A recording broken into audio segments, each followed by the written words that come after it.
The only thing that separates one people from another is the wall inside their heads when they forget we are all brothers. The only thing that separates one people from another is the wall inside their heads when they forget we are all brothers.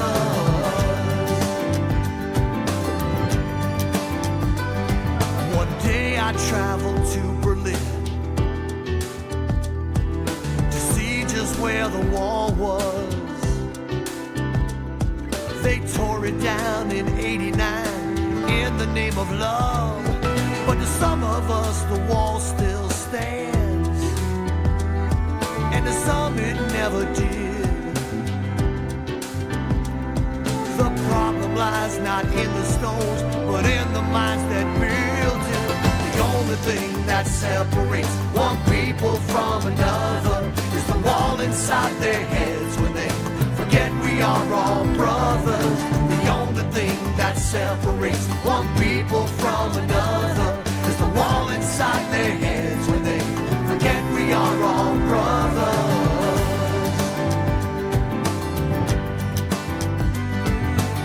Everyone around the world all feel the same emotions. The children know what Lenin said, that all we need is love. We've glorified the intellect and sacrificed the heart. Let's blow the walls to kingdom come. We all can do our part, yeah. The only thing that separates one people from another is the wall inside their heads when they forget we are all brothers. The only thing that separates one people from another is the wall inside their heads when they forget we are all brothers. Paradise is nothing but a state of mind when there's love in your heart. Unity is waiting just around the bend. Now's the time for us to do our part. The only thing that separates one people from another is the wall inside their heads when they forget we are all brothers. The only thing that separates one people from another is the wall inside their heads when they forget we are all brothers. The only thing that separates one people from another is the wall inside their heads when they forget we are all brothers. The only thing that separates one people from another is the wall inside their heads when they forget we are all brothers.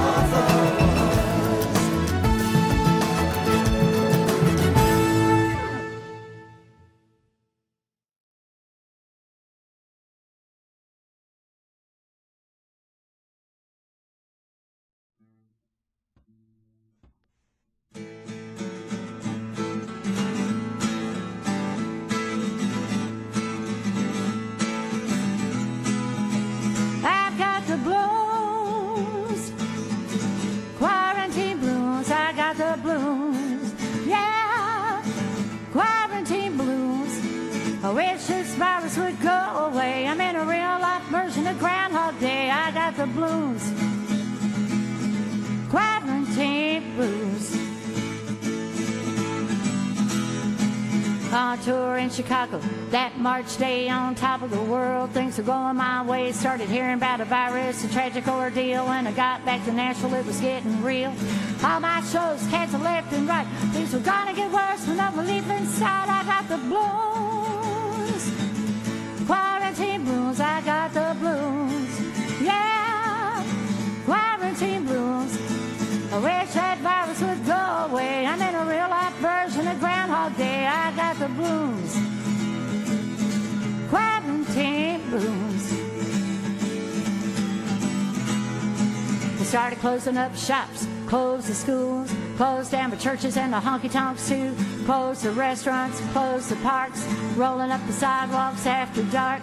The biggest thrills at the grocery store, fighting over toilet paper, and then I said, Ma, I got the blues,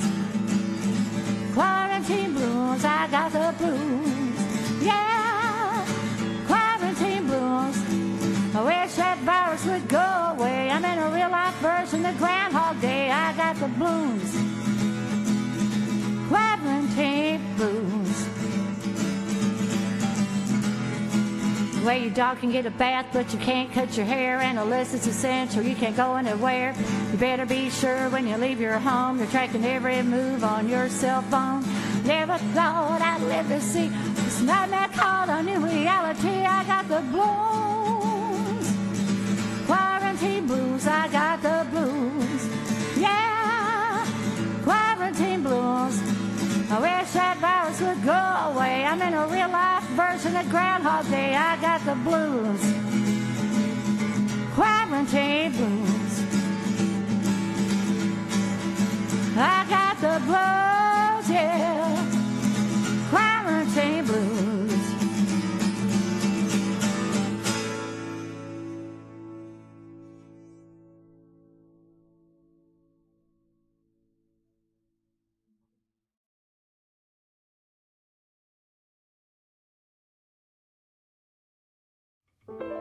Woe to me, I'm undone.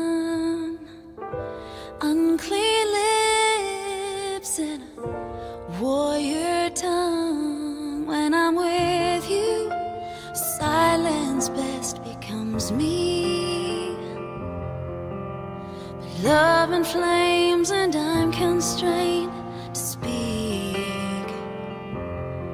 If my eyes could see the fire that consumes me, to embrace this love and what it does to me, I need to know the unapproachable. I need to hide in arms unconditional.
Becomes me, then love and flames and I'm constrained to speak.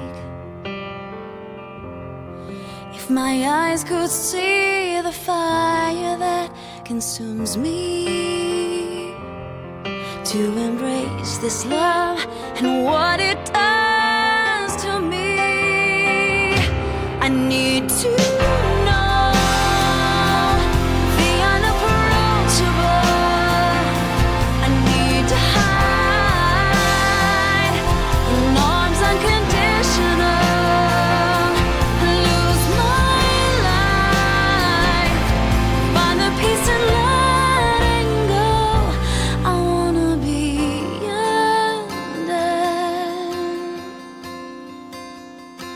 wanna be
problem God can't solve, no situation that love can't resolve. You got to pray it away. Oh, pray it away. Oh, you can pray it away every day. Oh, focus on your heart, that's what you do. Everything you need will just come to you. Troubles and confusion will fade away when you take the time to meditate. Oh, pray it away. Oh, pray it away. Oh, you got to pray it away every day. Oh, yeah. Pray it away. Pray it away. Oh, you got to pray it away every day. Sit right down, close your eyes, feel your breath and recognize there ain't no problem God can't solve, no situation that love can't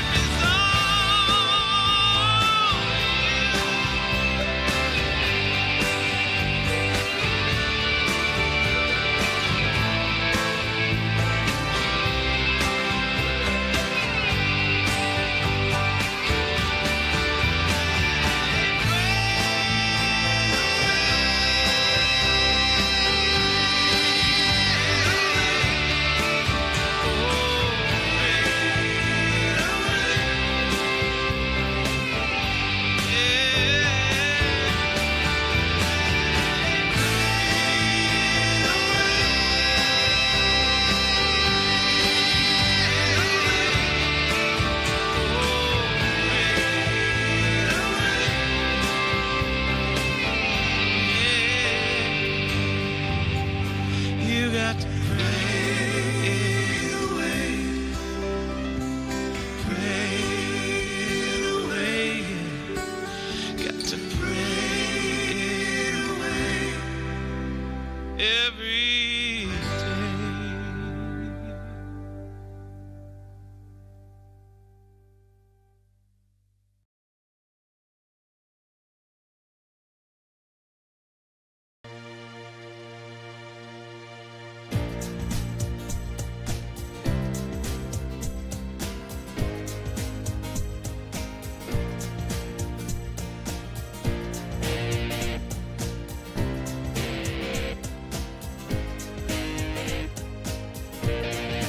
I'm in the right place at the right time. I am just where I'm supposed to be. I'm in the right place at the right time. I am just where I'm supposed to be. I'm in the right place at the right time. I am just where I'm supposed to be. I'm in the right place at the right time. I am just where I'm supposed to be. Oh, my soul is welcome here. Oh, my soul is welcome here. I am getting the message loud and clear. My soul is welcome here. Hello, and welcome to the People of Diversity Sunday service. We are a multi-faith community, and we believe there are many paths to one divinity. If you would like to learn more about the pod, go to www.peopleofdiversity.org, and you can learn more about it there, and also make a donation if you so desire. I think we should clarify. What's that? POD, 3 letters, and then People of Diversity, 3 words, then .org. Okay, thank There we you. go. It's probably on the bottom of the screen anyway. That's true. Last week we wrapped up our Vision series with Muslim Naran Sykes and the Joy Band. Today we start a brand new topic, justice, with our Native American representative, Grandfather Will Davis, with music from Andrew Bentham Riley. Next week we'll hear from Rabbi Pat Hickman and the amazing Michaela Townsend. So without further ado, let's dive in and we'll see you on the other side. Hi everyone, Andrew here, again in the pod. Thanks for having me for the topic of justice. Excited to be back in the pod. Always love doing these videos. I'm here in my home in Hamilton, Ontario, Canada. Roll Up the Rim is back on our Tim Hortons cups. Quick coffee, it's always good. Yeah, so we're talking about justice today. I have a couple songs that I've written that I wanted to share.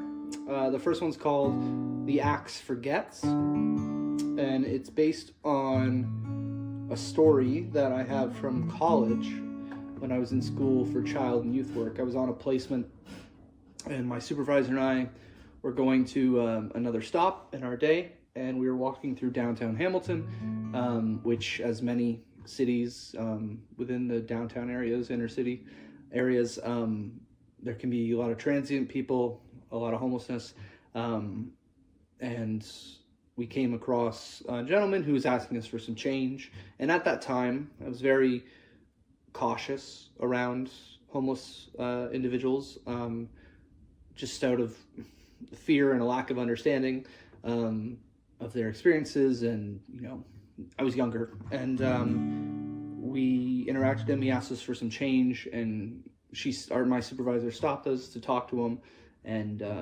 had a conversation with him, and just asked him what his name was, asked him about his day. It was a February day. It was freezing cold. And he started to tell us all these stories about how he was a veteran and all these things, and where he was staying on the streets and how long he'd been on the streets for. And he was so adamant to prove himself to us that he wanted to take his shoe off to show us this hole in his foot, apparently. Thankfully, he didn't do that because, again, it was freezing cold. So we took him, and my supervisor got him some pizza and gave him the change and some coffee, and sent him about his day, and we went about a day. And it was a great learning opportunity for me. And my supervisor told me that, you know, it's not in our place to judge their position in life or where they're at, or judge them for what's happened to get them to that point. And that, you know, when we choose to give something to someone, it's their choice to do what they will with the gift. And of course, the stigma being, here, I'm going to donate my money to this person on the street asking me, and they're going to go invest it in drugs or in something. And while I don't condone drug usage, I'm sober myself. You know, imagine sleeping on concrete under a bridge in the middle of January up here in the Great White North is not that comfortable. And if a person is able to change their state of mind during that process to numb the pain, perhaps that's not the worst thing in the world. Again, I think it speaks to a much bigger issue. And how justice kind of does not prevail in a lot of these situations. So, apologies for the long story. I'm a bit of a rambler. But yeah, so this is called The Axe Forgets. I hope you enjoy it. Thanks again for having me back.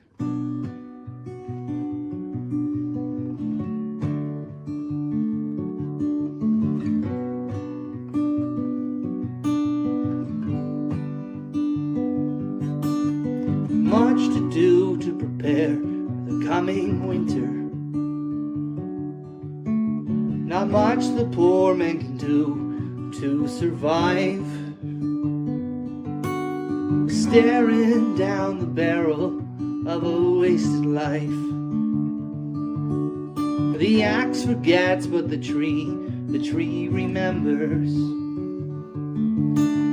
The axe forgets, but the tree remembers. How much it takes for a veteran to break into. How many holes in his soul has he survived? Staring down their hollow soul while I pass on by. The axe forgets, but the tree remembers. Remembers the swing, remembers the wind, remembers the sound of the smile that you left with. Remembers the swing, remembers the rain, remembers the sound of the smile that you wore in vain, that you wore in vain, while the axe forgets. Yes, the axe forgets.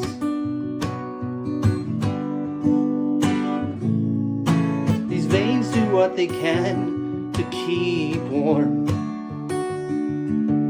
These cracks in the streets feel like home to me. I survive. Staring down the young one's pain. It just takes one bad day. The axe forgets, but the tree remembers. Remembers the swing, remembers the wind, remembers the sound of the smile that you left with. Remembers the swing, remembers the rain, remembers the sound of the smile that you wore in vain, that you wore in vain, while the axe forgets. Still the axe forgets.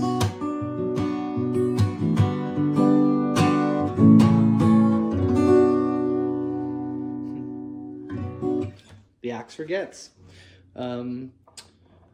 Hope you enjoyed it. It's kind of a telling of a story, the story that I shared before, and yeah, the axe being our systems that seemingly forget these people, that forget all of us at times. Yeah, heavy times that we're living in, and things that we could be seeing more of, I think, from the systems that we put so much faith in at times. And yeah, so my next song is called Truman, and I typically say the song is about all the things I'm afraid of. I really like this song. I'm actually preparing to record it in a studio somewhere where I teach as well soon. I've been sick, so I've missed some days where I was supposed to go down and do it. But yeah, if you follow me on Instagram, it's at Andrew Bent Riley. Again, at Andrew Bent Riley. And that's a super easy way to stay up to date on what I'm doing. Feel free to send me a message there if we connect at all, or if any of these songs I'm sharing with you in the pod connects. It'd be great to hear some feedback and to hear what's hitting you. So yeah, the song Truman, I always say it's about the things that I fear, and my friend Eli Wells, who's a great Hamilton-based singer-songwriter as well, is going to do some artwork for the song for when it comes out, the single artwork and stuff that I'll release. And I sent him the lyrics to help him kind of think of some ideas, and he shared some thoughts with me. And my friends are everyone's always very cautious to be like, what can I share what I think this is about? But I graciously accept all of that, because music is so subjective in that way. But he told me he thinks it's not just about the fears, I have it written down here, not just about the fears, but also about sovereignty, the freedom of being guided by what one ought to do rather than what one ought not to do. He's a very well-spoken individual. Yeah, so the freedom of being guided by what one ought to do rather than what one shouldn't do. And I kind of sat with that, and I've never thought of that song that way, but it kind of struck a chord. And then when I was thinking what songs to do for this topic this month, his quote and his idea of the song, his interpretation of the song kind of came to mind. So this is Truman. And if you like it, again, follow me along on Instagram at Andrew Bent Riley. But thanks so much for having me, and I hope you all have a great day.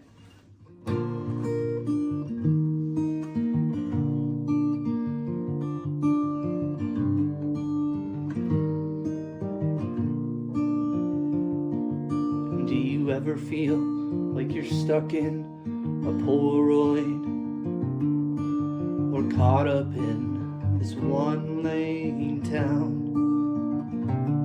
I got caught up in disappointing both parents every time that I was turned down. And I've always been afraid of honesty, and so I played it safe by the book that she read to me. But in case I don't see you, good afternoon, good evening, and good night.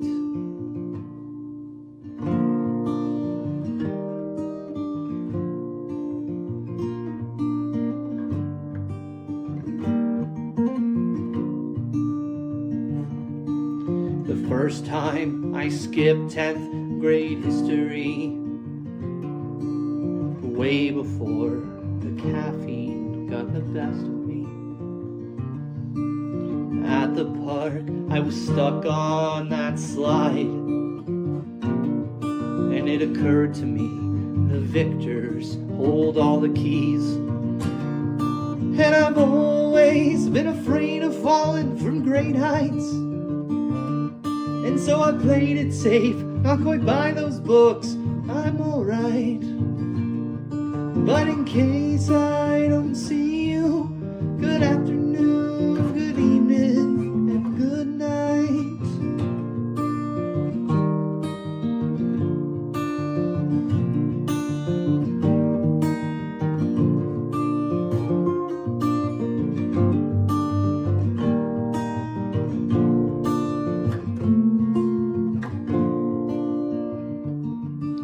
How one keeps track of their time,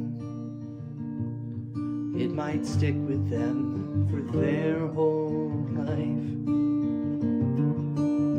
Cups of coffee or sun on a dial, the rising tides or the breath of their favorite child.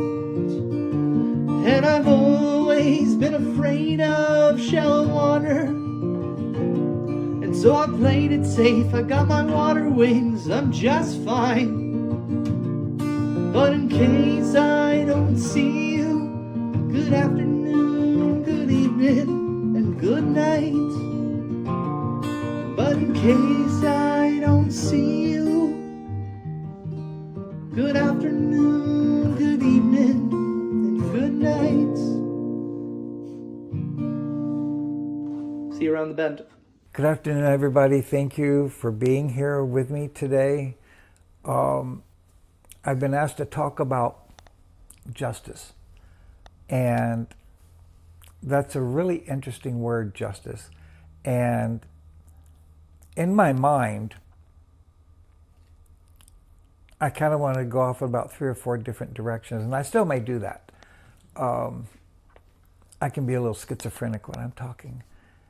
But I think to look at justice from several different points of view, from the native culture and the language that I'm familiar with, the word that is used is called wion. And the word wion doesn't really translate exactly to mean justice. What it means is to engage in fairness that goes beyond everyday thing, to make sure that you are conducting yourself in a way that is fair and equitable for everybody, not just yourself. And that's how their concept of justice is. And I know that when people think about the word justice, they want to jump right to legal stuff, the law and things like that. And we are going to talk about the law, just not temporal law. And I think that when I think the word weon, I'm thinking, how do I live that? How do I example that idea of justice?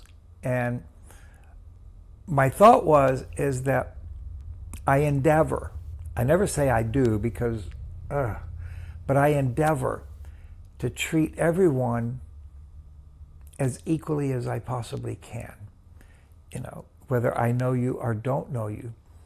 And so with that in mind, I think you could tie it right into some of the other subjects that we've talked here, or that I've talked about, like compassion and mindfulness and loving kindness. We look at that idea of, for me, of inclusion. That if I only want to spend time with Becky and not with Scott, then I'm excluding Scott. And I don't want to do that, because there's a kind of wholeness that takes place there, a completeness. That's the word I was looking for, completeness. That when they come here, in my mind, I'm seeing this triangle, okay? And we often use that symbol to represent body, mind, and spirit. And I feel that a lot. And before we go too much further, remember, I may sound like I'm getting off subject, but I'm not. But let's take justice in the sense of being just in our relations, in our transactions, in our involving with other people, places, and things. To be just, to be fair, to be honest, to be able to not only recognize but acknowledge that that exists in and around us. And when we think about the legal system, you know, one of our symbols for that is the goddess Justice holding her scales. And somebody asked me one time if I thought that those scales should be just perfectly balanced. And I'm going, no, because then it comes to a total standstill. There's always that endeavor to make sure one side is equal with the other, but maybe it's not always going to be that way. When I think about balance, I kind of remember when I was first learning how to surf and being able to stand up on the board for more than 10 seconds until I found my balance there, which required moving a few times to keep in sync with the movement of the board, the waves, the environment around me. And I think when we think of justice in a legal sense, that the justice system of any society is basically set up to dispense either punishment or reward, imprisonment or freedom. And what disturbs me about that a little bit is that, and I've been in a lot of courtrooms, and I watch very closely and listen very carefully to what goes on in these courtrooms. And one of the things that struck me 20 years ago, when I was still working in mental health, I would have to go to court sometimes to give testimony about a client or something of that nature.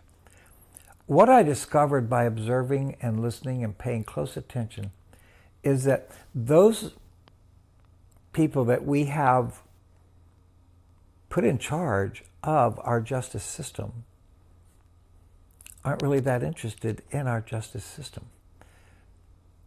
It's all about winning, all about making a point. There are boundaries. There are certain boundaries that you have to stay within sometimes. But I've seen those boundaries walked all over from time to time. So in that sense, when we think about justice in a type of legal system, whether you go all the way back to ancient Greece or you come forward to the United States as it is today, that justice, in my opinion, has always been to some degree manipulated to fit the moment. Rather than having a global idea of something and work from that place, we tend to bring it down to a very small and narrow perspective. And that disturbs me. It should disturb you too. But then we talk about,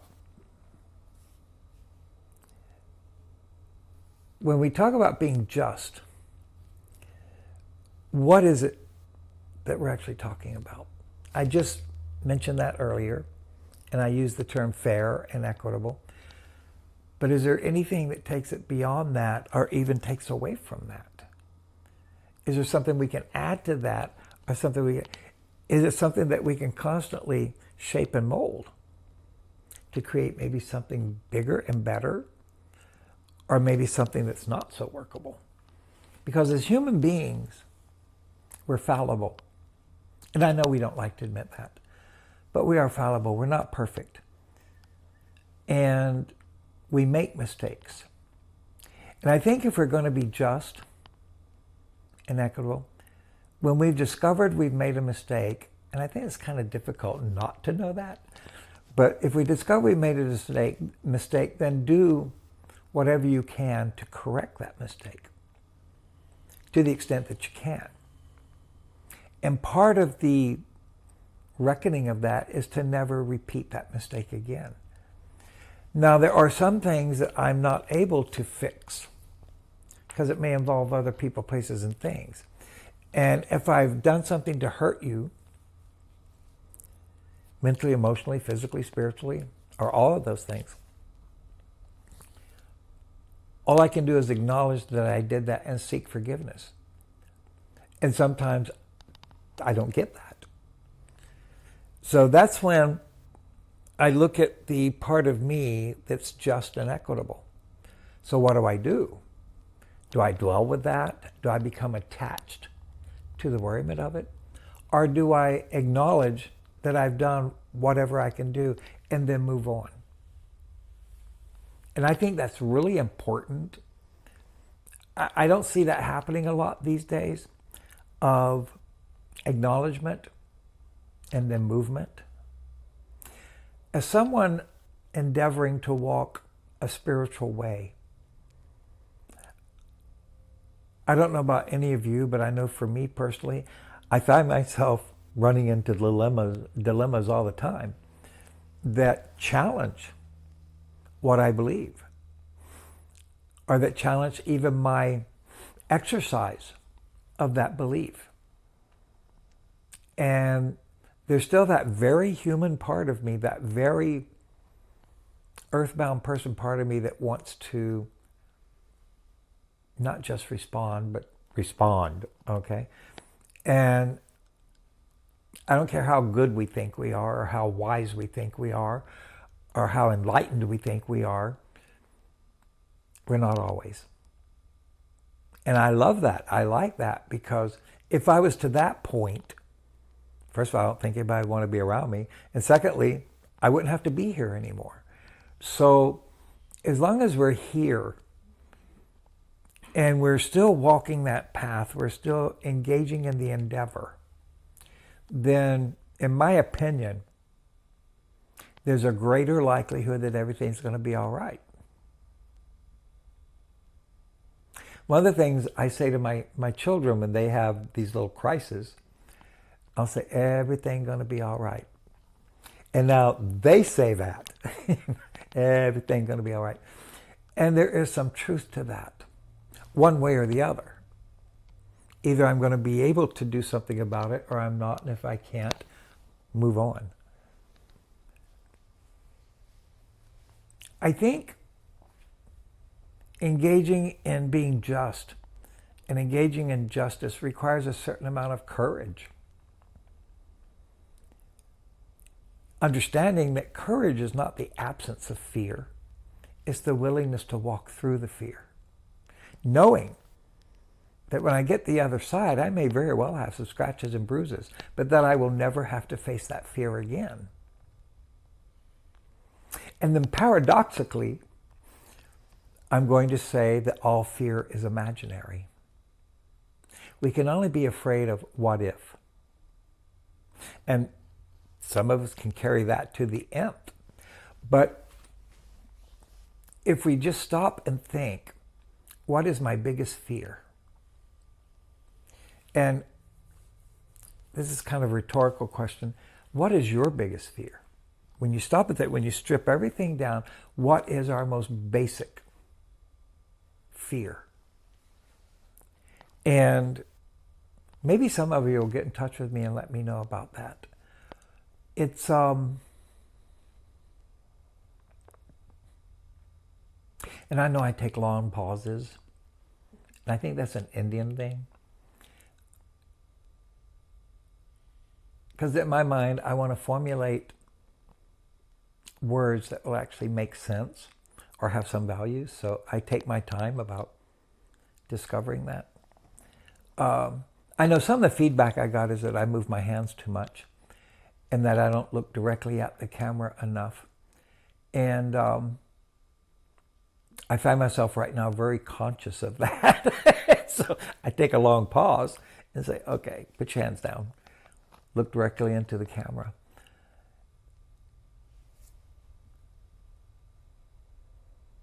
I think there's a reason I brought that up is because sometimes feedback is just. There's a reason for it. And for some, that may be a problem. And as the speaker, as the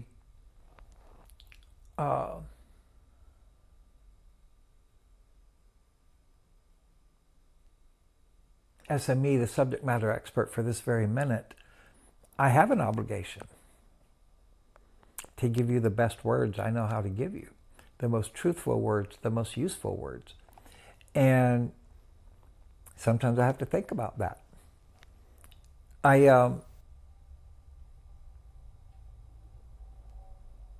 Sometimes I like to think there's like this whole thesaurus in my head, and I can just flip through there and pick out words, and that's just not quite true at all. But I have learned words along the way, and I even use them correctly sometimes, and that surprises me too. I think justice is also about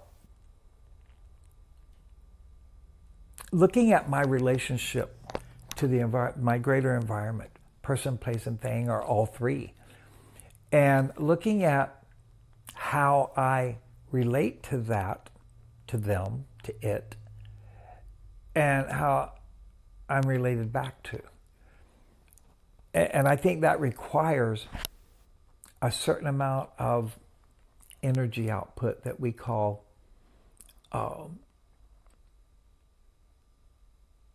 relating to, being part of.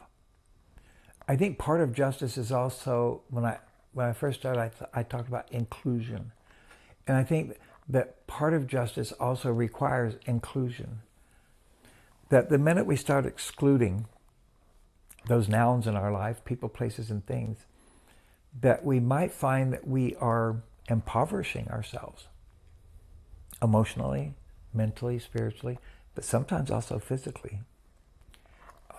I often joke that when I retired, my goal was to perfect laziness to an art form. I'm almost there. And My son and I were talking one time, and actually kind of about this subject. He says, well, that's not very just. And I said, so? Because we have to allow ourselves to be who we are.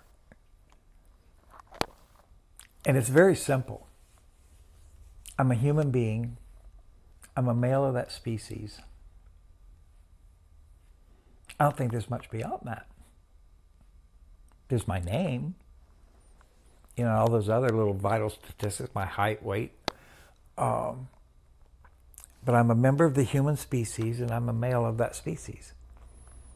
And then we start putting the stickers up. I'm an artist. I'm a writer. I'm a dancer. I'm a talker. All of those things create the wholeness of me. And I think that with justice, when we're talking about justice, and we're talking about being just, we're talking about the fairness and equity of things, that all of that has to be involved. If I'm not going to take care of me and start expecting you to do that, then where's the justice in that? If I don't have love inside myself, if I don't love me, how can I possibly love you? Where's the justice in that? I can pretend. I can throw words at you, but there's no foundation there. There's no solidity to that. And I think that when we're walking a spiritual path, or endeavoring to walk a spiritual path, I think justice is really important. I think being just is really important.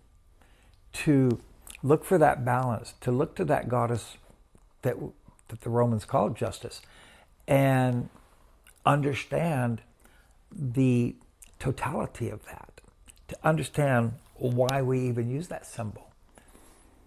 It's and the fact that she's blindfolded, because one of the old saying is justice is blind. I'm not sure I agree with that completely, because when I'm blind, I can't see nothing. In order to make good judgments about things, in order to be just, I have to be able to know the different aspects of that, to be able to see what it is. But I think the idea that they originally had, that justice is blind, is that when we're dispensing justice, it should be without prejudice.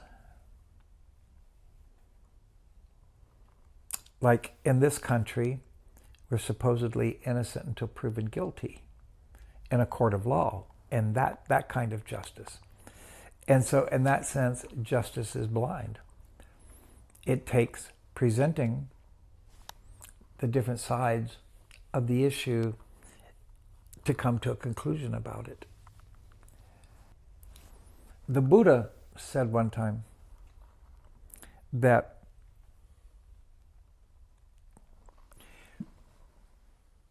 when we become attached to things, that's what creates our suffering. And I think a lot of people may not completely understand that. Listen to me being all expert and everything. But it's a matter of when we find ourselves attached to something, is there, and this is a question, is there a form of healthy attachment? In my opinion, yes, there is. As long as we understand that although I'm attached to this, it might not be there tomorrow. And if it's not, will I suffer? If the answer is yes, then I need to detach. It's not a healthy attachment.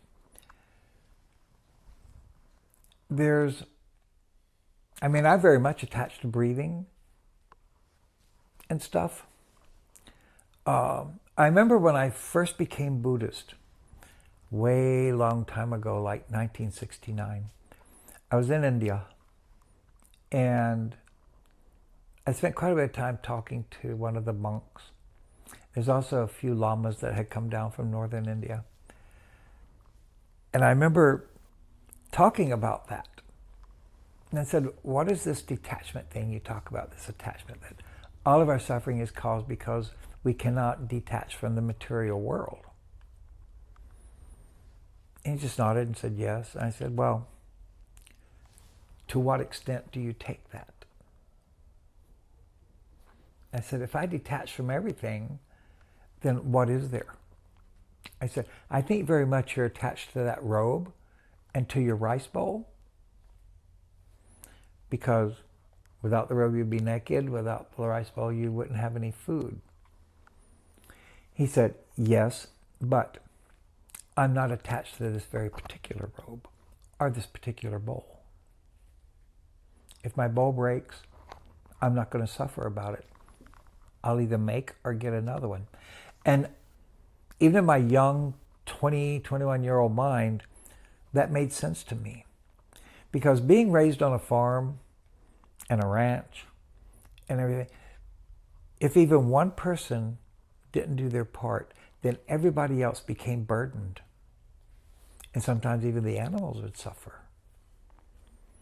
And so it made sense to me that when we become attached to such material things, it's actually kind of silly when you stop and think about it. You know, I mean, when people come to my home, they look around and they say, how many statues of the Buddha do you have? And I'm going, dozens. And they said, well, you must really like them. And I said, they're aesthetically pleasing. But if they weren't there tomorrow, I would still be okay. Because the statues only serve as a reminder to keep searching for that serenity, that inner peace that the Buddha represented, his teachings, the precepts, the Eightfold Path, the Four Noble Truths, the Three Pearls of Wisdom. It helps keep me focused on those and reminded.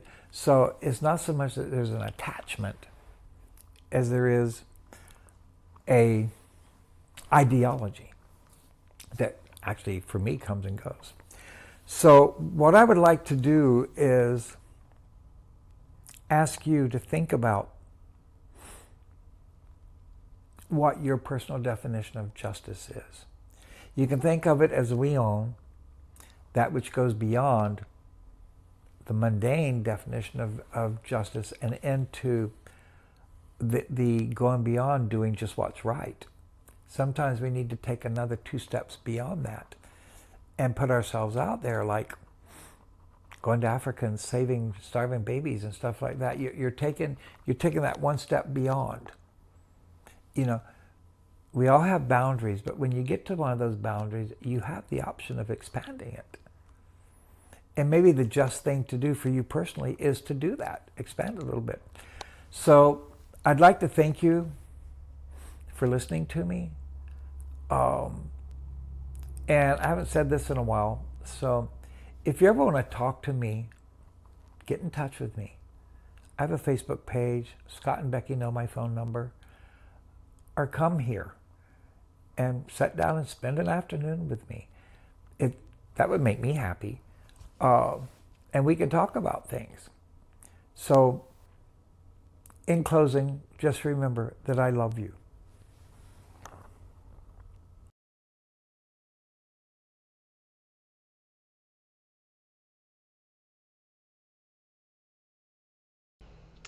Thank you, Andrew. Awesome job as always. We appreciate you so much. And grandfather Will Davis, it's always such a pleasure. We get to go over and video him, and it's always great. And he fed us. And he fed us. So love you.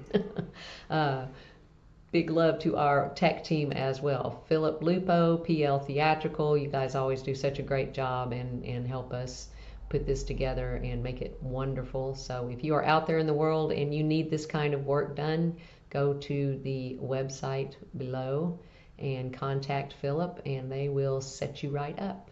Virtual fix or everything in your life. Fix everything. Virtual or live. Everything in your life. Okay.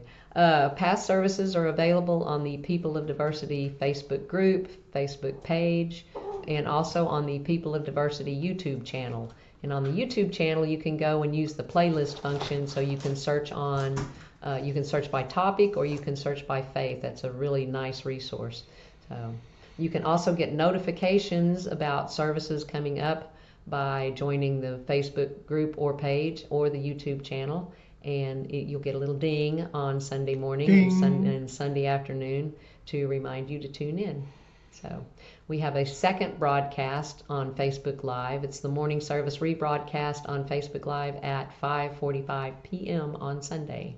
So our next live event is at the Unitarian Universalist Friendship Fellowship Hall in Rockledge on March 31st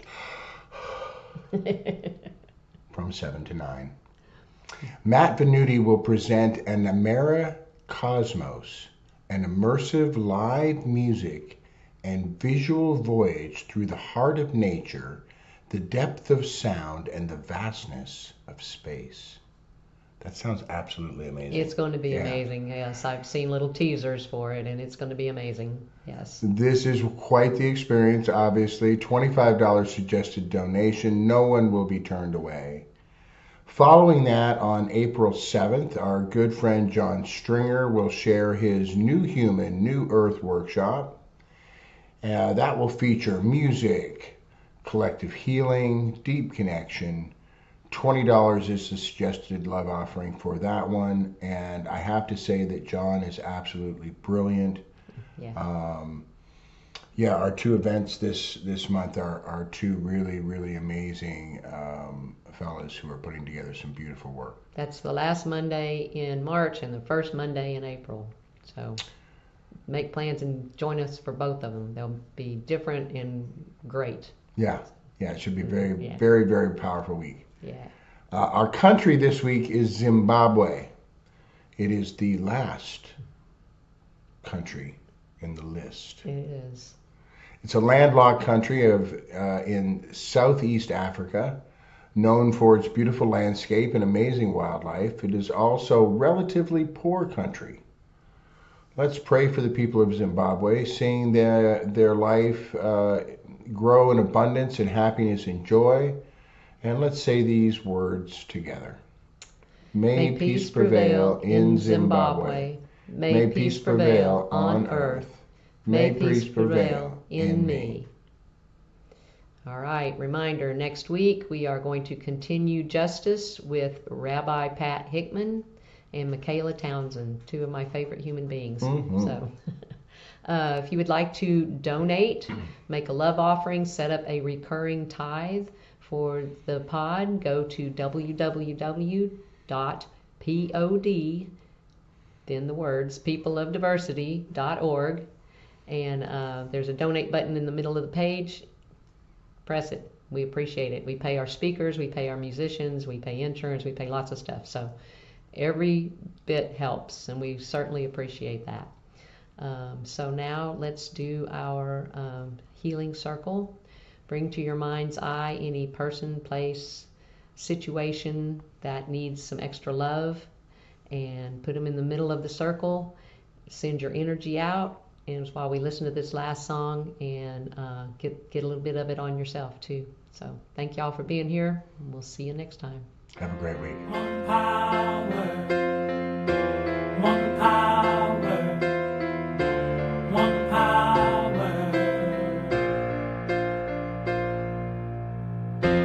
one power, one power, one power.